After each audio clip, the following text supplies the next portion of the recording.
المغیرہ بن شعبہ حضرت مغیرہ ابن شعبہ. بسم اللہ الرحمن الرحیم. السلام علیکم ورحمۃ اللہ وبرکاتہ. ناظرین، اہل سنت ہر صحابی کو رضی اللہ کہتے ہیں، حتیٰ کہ وہ صحابہ جن کے بارے میں اتھینٹک روایت میں ہے کہ وہ زنا کرتے تھے اور گورنر ہونے کے باوجود، یعنی گورنر ہیں، کئی سال بھی گزرے ہیں، صحابی پتہ بھی ہے کہ یہ زنا ہے، یہ گناہ ہے، اس کے باوجود بھی زنا کرتے تھے، ان کو کوئی پکڑے جاتے تھے. جب نہیں پتہ ایسے لوگوں کو کیسے آپ رضی اللہ کہہ سکتے ہیں؟ جو کھل کے زنا کرتے ہوں پکڑے جائیں، شراب پیتے ہوں پکڑے جائیں، پھر بھی رضی اللہ.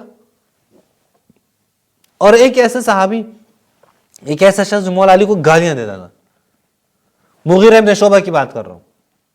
مغیرہ ابن شعبہ مولا علی کو گالیاں دینے والا، مولا علی کو برا بھلا کہنے والا، وہ پکڑا جاتا ہے بصرہ میں زنا کرتے ہوئے، ایک عورت کے ساتھ زنا کر رہا ہے.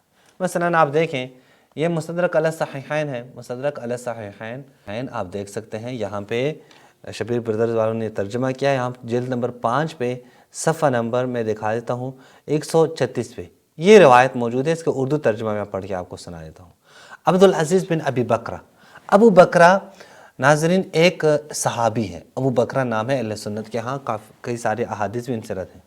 یہ ان کے بیٹے ہیں عبدالعزیز. وہ کہتے ہیں کہ ہم لوگ مسجد میں باب اعلان کے قریب بیٹھے ہوئے تھے. ابو بکرہ، ان کے بھائی نافع اور شبل ابن معبد یا شبل ابن معبد یہ بھی موجود ہیں، یعنی یہ 3 لوگ بھی وہاں پہ موجود ہیں. مغیرہ ابن شعبہ مسجد کے سائے میں چلتے ہوئے آئے. مغیرہ مسجد کے سائے میں آئے. ان دنوں مسجد کی چھت گھاس پھوس کی تھی اور ابو بکرہ کے پاس پہنچے، ان کو سلام کیا. مغیرہ ابن شعبہ وہاں آئے، یہاں پہ یہ لوگ بیٹھے تھے، ان کو سلام کیا. ابو بکرہ نے کہا کہ آپ دارالامارہ سے باہر کیوں نکلے ہیں؟ آپ تو مثلا گورنر ہیں، یہ حضرت عمر کا دور ہے. تو مغیرہ بن شعبہ نے کہا کہ میں نے آپ لوگوں سے کچھ بات چیت کرنی ہے. ابو بکرہ نے کہا یار ایسی بات نہیں ہے کہ آپ دارالامارہ سے مت نکلیں، یا آپ کے شاہ نشان نہیں ہے، آپ کو دارالامارہ میں ہی بیٹھنا چاہیے، ہم آئیں گے، جو آپ کو بات کرنی ہو وہ آپ کر لیں. مغیرہ بن شعبہ نے کہا جو میں کر رہا ہوں اس میں کوئی حرج نہیں ہے. وہ کہتے ہوئے چھوٹے دروازے سے داخل ہو گئے اور قبیلہ قیس سے تعلق رکھنے والی، اچھی طرح دیکھیں، خاتون ام جمیل کے دروازے پہ پہنچ گئے. یہ رضی اللہ ہے، یہ ایک رضی اللہ آپ دیکھیں، یہ ایک رضی اللہ ہے جو آپ دیکھ سکتے ہیں کہ ان کی کیا کارکردگی ہے. ام جمیل کے دروازے پہ پہنچ گئے. ابو عبداللہ اور اس خاتون کے مکان کے درمیان میں ایک چھوٹی گلی تھی، یعنی یہ شخص اور یہ ام جمیل کے درمیان کے گھر کے درمیان ایک چھوٹی سی گلی تھی. پھر کیا کہتے ہیں، مغیرہ بن شعبہ اس خاتون کے گھر چلے گئے. ابو بکرہ کہنے لگے مجھ سے اس بات پر صبر نہیں ہو رہا. اب ظاہر مغیرہ بن شعبہ ام جمیل کے گھر ہے، ام جمیل کیا لگتی ہو؟ کچھ بھی نہیں لگتی. گھر میں داخل ہوئے. ابو بکرہ نے کہا میں اب صبر نہیں کر سکتا، میں نے جا کے دیکھنا ہے، پھر اس کے اوپر میں نے وٹنس جاری کرنے ہیں، یعنی گواہی دینی ہے. انہوں نے اپنے لڑکے کو بھیجا اور کہا میرے گھر کی کھڑکی سے چڑھ کر، وہ کھڑکی میں چڑھ جاؤ اور روشن دان سے دیکھو. وہ لڑکا گیا اور دیکھ کر بہت جلد واپس آ گیا اور آ کے کہنے لگا میں نے دونوں کو ایک لحاف میں دیکھا ہے. ام جمیل اور مغیرہ بن شعبہ ایک ہی کمبل میں، ایک ہی چادر میں، ایک ہی بستر میں. باقی آپ خود سمجھتے ہیں یہ ہو رہا ہے. ابو بکر نے اپنے لڑکے کو بھیجا، اس نے جا کے دیکھ لیا، آخری جب گواہی دی کیا سر میں نے جا کے دیکھ لیا روشن دان سے یہ کچھ ہو رہا تھا. اچھا آگے دیکھیں، ابو بکر نے دوسرے لوگوں سے کہا کہ تم بھی میرے ساتھ چلو.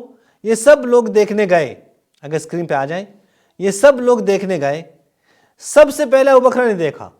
اچھا یہ پھر خود جا کے، ایک تو لڑکی نے آ کے خبر نہیں، پھر یہ خود گئے، خود نے جا کے دیکھ لیا کہ بھائی یہاں پہ زنا چل رہا ہے، یعنی زنا ہو رہا ہے. مغیرہ ابن شعبہ رضی اللہ تعالی عنہ، رضی اللہ تعالی عنہ، وہ ام جمیل کے ساتھ زنا کر رہے ہیں. اچھا تو یہ دیکھ کے ابو بکر نے کہا انا للہ و انا الیہ راجعون. پھر اپنے بھائی سے کہا بھائی تم بھی دیکھو، میں تو ایک گواہ بن گیا کہ تم بھی بن جاؤ. اور جا کے دیکھا، مجھے کیا دیکھا تم نے؟ کہا میں تو زنا دیکھ رہا ہوں، زنا کر رہے ہیں. دوبارہ ان سے پوچھا کہ کوئی شک تو نہیں ہے واقعی؟ ابو بکر نے دوبارہ پوچھا کہ صاحب میں نے غلطی کیوں؟ تم نے تو ٹھیک ہے. کہا نہیں یہ تو زنا کر رہے ہیں. ابو بکر نے کہا میں تم سب کو اس پہ گواہ بناتا ہوں. انہوں نے کہا جی ہاں ہم گواہ ہیں. لوگ جو ساتھ ہیں انہوں نے کہا ہم گواہ ہیں، ہم نے دیکھ لیا کہ یہ دونوں زنا کر رہے ہیں. اس کے بعد ابو بکر اپنے گھر واپس آ گئے اور پورے واقعے کے بارے میں عمر بن خطاب کے طرف ایک خط بھیجا. اب عمر بن خطاب کا زمانہ ہے، ان کی حکومت ہے. ان کی حکومت میں اب ابو بکر نے پورا ایک لیٹر لکھا, کہا سر جو آپ کی طرف سے گورنر ہے نا وہ تو یہاں پہ جو نا عورتوں کے ساتھ منہ کالا کر رہے ہیں, صحابی بھی ہے, کیا کریں اب. حضرت عمر نے اس کی جگہ پہ یعنی مغیرہ ابن شعبہ کی جگہ پہ جا کے ابو موسیٰ اشعری کو بھیجا, اور ابو موسیٰ اشعری جیسے ہی وہاں پہ پہنچے انہوں نے کہا کہ 3 دن کے بعد مغیرہ ابن شعبہ, ابو بکر اور تمام گواہ یہ عمر صاحب کے پاس پہنچ جائیں. وہاں جب پہنچے, یہ اس کے بعد ہی بڑا جالب ہے, اب وہاں پہنچے تو مغیرہ ابن شعبہ نے تو ابو بکر کو عمر نے کہا کہ اٹھو اے ابو بکر, تمہارے پاس جو معلومات ہیں وہ بیان کرو. ابو بکر نے کہا میں نے شادی شدہ لوگوں کو زنا میں مبتلا دیکھا ہے. پھر ان کے جو بھائی ہے ابو عبداللہ نافع جو نام تھا, اس کو کہا کہ تم اٹھو. انہیں بھی جا کے گواہی دی کہ میں نے مغیرہ بن شعبہ کو جو شادی شدہ ہیں اور ام جمیل جو شادی شدہ ہیں ان کو آپس میں زنا کرتے ہوئے دیکھا. پھر وہ دوسرے کو ابن معبد کو کہا کہ اٹھے, اور انہوں نے بھی جا کے گواہی دی کہ ہاں ہم نے یہی کچھ کیا ہے. اب چوتھا ہے زیاد وہی ابن زیاد کا باپ. ابن زیاد جو یہ ہمیشہ جو ہے نا وہ جس کی طرف ہوا چلتی جس طرف ان کے ساتھ چلتے تھے, یہ سارے حرام زادے تھے, زیاد بن ابی فلاں جتنے بھی ہیں ابن زیاد. پھر زیاد کو پیش کیا, زیاد کو کہا کہ تم نے بھی تو دیکھا تھا کہ تم کیا کرو, تم آ کے گواہی دو. تم نے کیا دیکھا؟ زیاد نے کہا میں نے ان دونوں کو ایک ہی لحاف میں دیکھا ہے, یعنی کہا میں ان دونوں کو ایک ہی کمبل میں دیکھا. یہ دونوں ایک کمبل میں سوئے ہوئے تھے یا لیٹے ہوئے تھے, اور ان کو اونچے اونچے سانس لیتے ہوئے, ایسے کوئی اونچے اونچے سانس لے رہا ہے نا, باقی آپ خود سمجھ رہے ہیں, وہ بھی لیتے ہوئے دیکھا ہے. لیکن لحاف کے اندر کیا ہو رہا تھا یہ مجھے پتا نہیں ہے. اچھا صرف یہ بات تھی. حضرت عمر نے کہا اللہ اکبر, مغیرہ جیت گیا. مغیرہ پہ کوئی وہ نہیں ہوگا, کوئی حد جاری نہیں ہوگا. کیوں نہیں؟ وہ چوتھی گواہی جو ہے نا انہوں نے نہیں کہا کہ باقاعدہ انٹر کورس ہو رہا تھا, دخول ہو رہا تھا, نہیں. لہٰذا یہ کیا, یہ جیت گیا.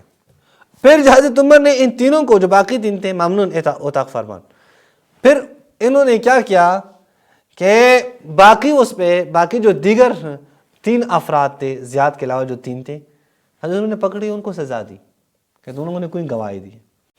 اچھا اس میں وہ جو باقی 2 بیچارے تھے انہوں نے چلو کہہ دیا کہ ٹھیک ہے ہم سے غلطی ہوئی ہے. لیکن ابو بکر نے کہا نہیں, میں سچ بولتا ہوں, میں نے اس کو زنا کرتے ہوئے دیکھا ہے. اچھا ابو بکر کو سزا دی حضرت عمر نے, پھر دوبارہ اس کو سزا دینے لگے. وہاں پہ حضرت علی بیٹھے تھے. حضرت علی نے کہا کہ اگر تم نے اس کو دوبارہ سزا دی نا تو اس کا مطلب یہ ہے کہ اس کی گواہی 2 بندوں کے برابر ہے, تو تم اس کو پہ سزا مت, تو اس کی جگہ پہ جا کر مغیرہ کو رجم کرو, سنسار کرو جس نے زنا کیا ہے. یہ باتیں موجود ہیں ساری. اچھا جب یہ گواہ لے کے آئے نا کہ یہ گواہی پیش کریں, 3 نے گواہی پیش کی. گواہیوں سے پہلے حضرت عمر نے کہا اے اللہ مغیرہ کو حد سے بچا, سزا سے بچا. تینوں نے گواہی دی. اب چوتھا بندہ تھا, اس نے اگر گواہی دی ہوتی تو مغیرہ کا تو بیڑا غرق تھا. تو کیا کہ حضرت عمر نے چوتھے گواہی پیش ہونے سے پہلے کہا کہ مجھے امید ہے کہ یہ شخص زیاد یہ صحابی رسول کو رسوا نہیں کرے گا. بات ہی ختم. ایک پریزیڈنٹ خلیفہ وہ آپ کے سامنے جب یہ بات کریں تو آپ کو سمجھ آ جاتی ہے کہ اس کو پسند نہیں ہے. اور زیاد یہ لوگ تو جتنے بھی تھے یہ تو سارے مفاد پرست لوگ تھے. زیاد نے کہتا ہاں میں نے کمبل میں تو دیکھا لیکن باقی پتہ نہیں ہے کیا کر رہے تھے. تب بھی آپ دیکھ لیں واقعہ, آپ دیکھ لیں 4 ہیں صحابہ ہیں, 4 میں سے ابو بکر صحابی ہیں, فلاں صحابی ہے, یہ اور یہ. وہ آ کے گواہی دے رہے ہیں, نافع گواہی دے رہے ہیں, ابن معبد گواہی دے رہے ہیں, ان سب نے دیکھا ہے. چوتھے نے بھی کمبل میں دیکھا ہے, دونوں نامحرم ایک کمبل میں سو رہے ہیں, لیٹے ہوئے ہیں, اور سانسیں بڑی اوپر اوپر چل رہی ہیں. لیکن پھر بھی حضرت عمر نے کہا نہیں کوئی وہ نہیں ہوگا. تو یہ دیکھیں یہ ان کے پاس جو ہیں وہ ایسے لوگوں کو یہ لوگ کیا کہتے ہیں, رضی اللہ کہتے ہیں. جو زنا کر رہے ہیں اس کو رضی اللہ کہتے ہیں. لہٰذا یہ ایک بہت ہی تعجب سی بات ہے جو ہمیں نظر آتی ہے کہ اہل سنت اس طرح کے لوگوں کو رضی اللہ کہہ رہے ہیں. اور اب آپ کو پتہ چلا کہ یہ لوگ تھے علی کے خلاف, یہ لوگ ممبروں سے مولا علی کو گالیاں دے رہے تھے. تو ہمیں تو تعجب ہے کہ اس طرح کے لوگوں کو تو ہم ہم خود اپنے روایات میں دیکھیں، ہم ایسے لوگوں کو گولی مار دیتے ہیں، قتل کر دیتے ہیں، جو بغیرت ہوں، جو کسی اور کے ناموس کی طرف دیکھیں گولی مار کے قتل کر دیتے ہیں. لیکن اہل سنت کے ہاں دیکھیں وہاں پہ رضی اللہ کہہ دیتے ہیں، ان کا ہار پہنائے جاتے ہیں رضی اللہ، بڑا اچھا کیا ہوتے ہیں. اسی پہ اتفاق کرتا ہوں. السلام علیکم ورحمۃ اللہ وبرکاتہ.